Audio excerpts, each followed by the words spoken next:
आज बात करते हैं भारतीय राजनीति के एक ऐसे दौर की जो आज भी विवादों और बहसों में जिंदा है। हम बात कर रहे हैं बिहार के जंगल राज की और उस दौर के केंद्र में रहे एक ही नेता की, लालू प्रसाद यादव। तो ये जंगल राज आखिर था क्या?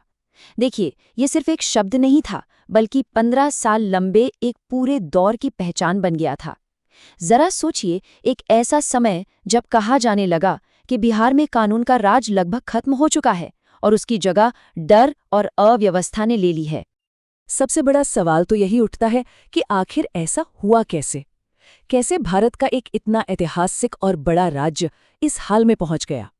चलिए, इस कहानी की परतें खोलते हैं और इस सवाल का जवाब ढूंढने की कोशिश करते हैं। इस पूरी कहानी को समझने के लिए हमें इसके सबसे अहम किरदार यानी लालू प्रसाद यादव के उदय को समझना होगा। लालू यादव का राजनीति में आना किसी तूफान की तरह था। 70 के दशक में एक छात्र नेता से शुरुआत करके वो सिर्फ 29 साल की छोटी सी उम्र में सांसद बन गए और 1990 आते आते वो बिहार की सबसे बड़ी कुर्सी यानी मुख्यमंत्री पद तक पहुंच चुके थे। ये सिर्फ एक नारा नहीं था, ये उनकी पूरी राजनीतिक रणनीति की जान थी। बुरा बाल यानी भूमिहार, राजपूत, ब्राह्मण और लाला, इस एक नारे के जरिए उन्होंने पिछड़ी जातियों, दलितों और मुसलमानों को ऊंची जातियों के खिलाफ लामबंद कर दिया और अपना एक ऐसा मजबूत वोट बैंक तैयार किया जिसे तोड़ना लगभग नामुमकिन था। और बस यहीं से कहानी एक बिल्कुल नया और काफी अंधेरा मोड़ लेती है।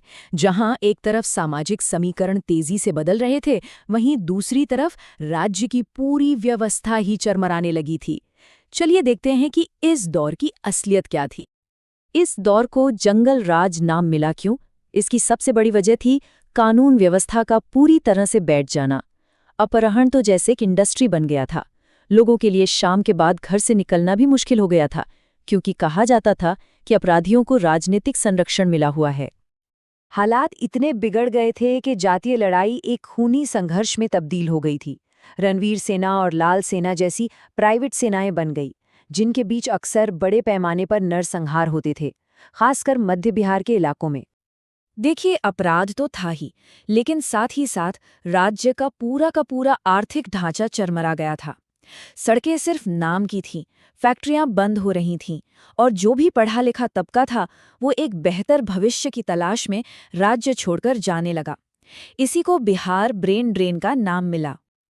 और फिर सामने आया वो घोटाला जिसने इस पूरे दौर पर एक पक्की मोहर लगा दी, चारा घोटाला। ये उस दौर में फैले भ्रष्टाचार का शायद सबसे बड़ा प्रतीक था। जरा इस आंकड़े पर गौर कीजिए, 950 करोड़ रुपए। और याद रहे, हम बात कर रहे हैं 90 के दशक की। उस जमाने में ये रकम इतनी बड़ी थी कि इसकी कल्पना करना भी मुश्किल था। और ये पैसा राज्य के खजाने से जानवरों के चारे के नाम पर निकाल दिया गया था। अब ये घोटाला हुआ कैसे? तरीका हैरान करने वाला और बहुत ही सीधा साधा था। पशुपालन विभाग में सिर्फ कागजों पर कुछ कंपनियां बना दी गईं। ये कंपनियां कागजों पर ही जानवरों को चारा सप्लाई करती थीं और इसके बदले सरकार से करोड़ों रुपए वसूलती थीं। और ये सब सालों तक चलता रहा। जब 1996 में इस घोटाले का पर्दाफाश हुआ और सीबीआई ने जांच शुरू की, तो इसके तार सीधे राज्य के मुखिया यानी उस वक्त के मुख्यमंत्री लालू प्रसाद यादव तक पहुंच गए। अब देखिए, आरोपों के बाद इस्तीफा देने के बजाय लालू यादव ने एक ऐसा राजनीतिक दांव चला जिसकी किसी ने कल्पना भी नहीं की थी। उन्होंने खुद तो कुर्सी छोड़ दी, लेकिन अपनी पत्नी राबड़ी देवी को मुख्यमंत्री बना दिया, जिससे सत्ता पर उनकी पकड़ जस की तस बनी रही। तो इस सब के बाद सवाल उठता है कि इस दौर की विरासत क्या है, इसे कैसे याद किया जाए? ये एक बहुत ही पेचीदा सवाल है, जिसके दो बिल्कुल अलग-अलग जवाब मिलते हैं। तो एक तरफ उनके राज ने उन लोगों को आवाज दी जो सदियों से दबे कुचले थे, उन्हें एक सामाजिक पहचान दी, एक राजनीतिक ताकत दी। लेकिन सिक्के का दूसरा पहलू ये है कि उसी शासन में बिहार ने कुशासन, अपराध और आर्थिक बर्बादी का सबसे बुरा दौर भी देखा। तो चलिए, इस पूरे युग को एक नज़र में समेटते हैं। समय था 1990 से 2005 का। नेता थे लालू प्रसाद यादव। मुख्य मुद्दे थे कानून व्यवस्था का पतन और जातीय हिंसा। सबसे बड़ा दाग था चारा घोटाला। और विरासत?